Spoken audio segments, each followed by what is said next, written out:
Mary Sypek is a senior.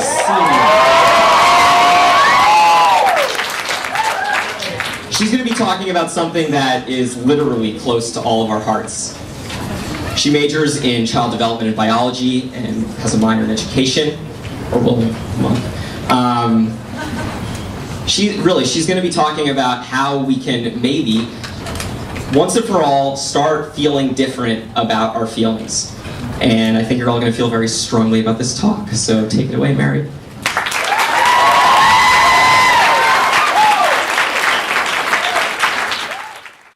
I'm willing to bet that every single one of you should have been to counseling at some point in your life. Don't believe me? Think about whether any of these counseling-worthy scenarios has ever applied to you. I was bullied in middle school. I lost a parent. I was depressed. I had anxiety. I questioned my sexuality. I didn't know how to find a boyfriend. I didn't know how to be someone's girlfriend. I had a rough transition to college. Okay, now do me a favor and raise your hand if any of those or a similar situation has ever happened in your life. Okay, so most of us. Now raise your hand if you've ever actually been to counseling. Not nearly as many. Okay, and bear with me here. Now, whether or not you've ever been to counseling, raise your hand if you would be comfortable publicly admitting that you had in a room of, say, 300 people. Not very many. I know when my weekly counseling appointment conflicts with other plans that I have, somehow I can never just casually say, I have counseling on Thursdays at 10, so that time won't work. So we all need it, but no one likes talking about it. But why should we care about our mental health anyway? Can't we just move our stress aside in our brains and focus on that big exam we have to take, or that job interview, or our sex lives? We can't, and that's the problem. Our mental health affects almost every aspect of our lives, including our physical health.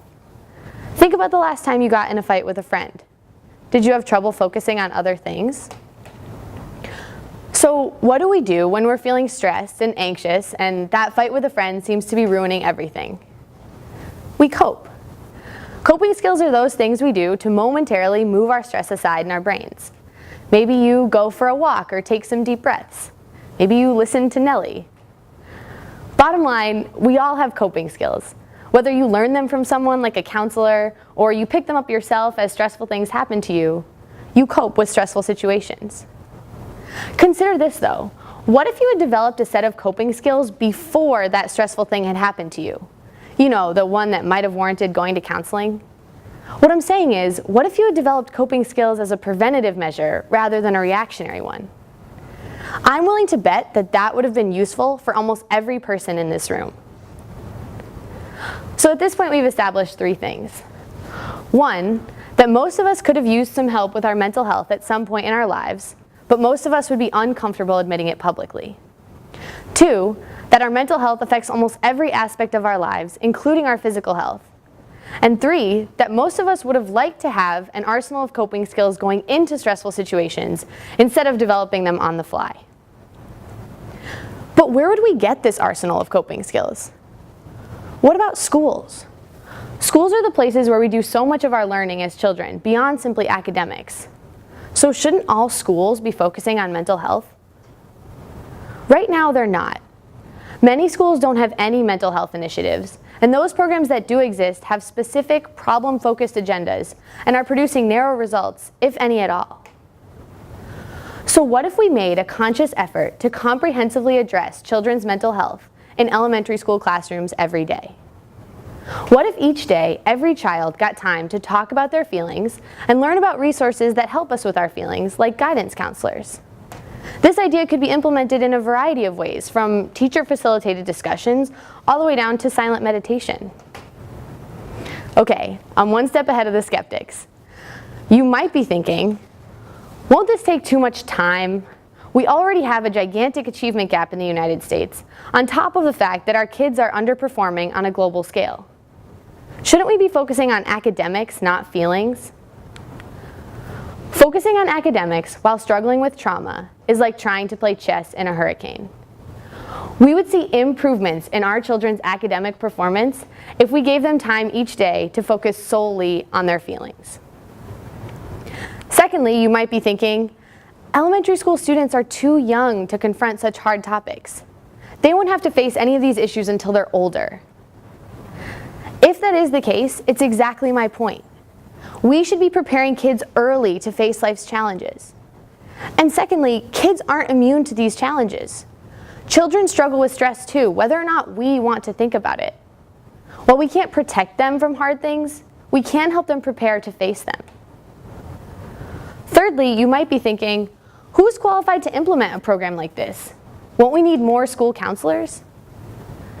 The beauty of an idea like this is that it's rooted in a universal part of human existence. Everyone has feelings. It's certainly possible to help teachers start an idea like this, and eventually kids would be teaching and learning from each other.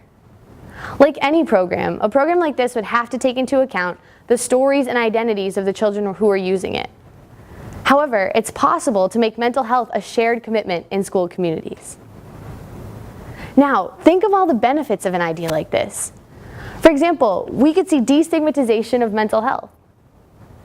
Currently, there's a huge stigma in our society surrounding mental health. Be honest, how many times have you thought something like, people who need help with that stuff have a problem because they can't handle it on their own? But the reality is that we can't always handle it on our own, and sometimes we need help. You wouldn't just try to handle it on your own if you had a broken leg, would you? If we started normalizing mental health in elementary school, we could make it an everyday thing. Maybe we could make it as commonplace as going to see the doctor about a broken leg, or even taking daily vitamins. Additionally, we could see more inclusion in elementary school classrooms. Many children with special needs spend a significant portion of their school day outside of their primary classrooms in order to have their academic needs met.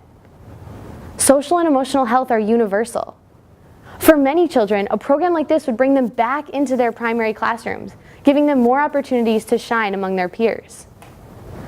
On top of that, we could see increased success for all of our children with an idea like this. In a world like ours, when kids don't have healthy coping skills, things like depression, anxiety, and feelings of isolation can result when they're older. We have an opportunity to create a positive chain reaction here. More and more studies are showing that kids who participate in programs focused on mental and emotional health are better equipped to set and achieve goals when they're older. This can mean anything from avoiding drug abuse to graduating from college. So, at the beginning we established 3 points. With an idea like this, our society's children would become more comfortable asking for help with their mental health, and would understand that going to see a counselor is a sign of courage, not weakness. They would know that their mental health affects every aspect of their lives, and that it can be influential in their future success. And finally, we would be giving them coping skills early, preparing them to face whatever comes their way. Whatever you're feeling right now, I want to leave you with this last point. We're only going to witness a society like this if a group of committed adults makes it happen. It's kind of like a chicken and egg thing. If we started with kids, they could grow up to become the adults who perpetuate a culture that normalizes mental health. But kids can't do it on their own.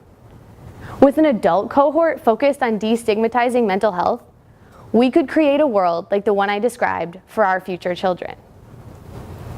I want to challenge you to be those adults. What if you made a commitment to your own mental health and gave yourself permission to really feel all of your emotions? What if you then empowered others to care for their mental health by regularly talking about your own? Is it possible to create a world in which every adult and child fully understands what it means to be healthy? I think so.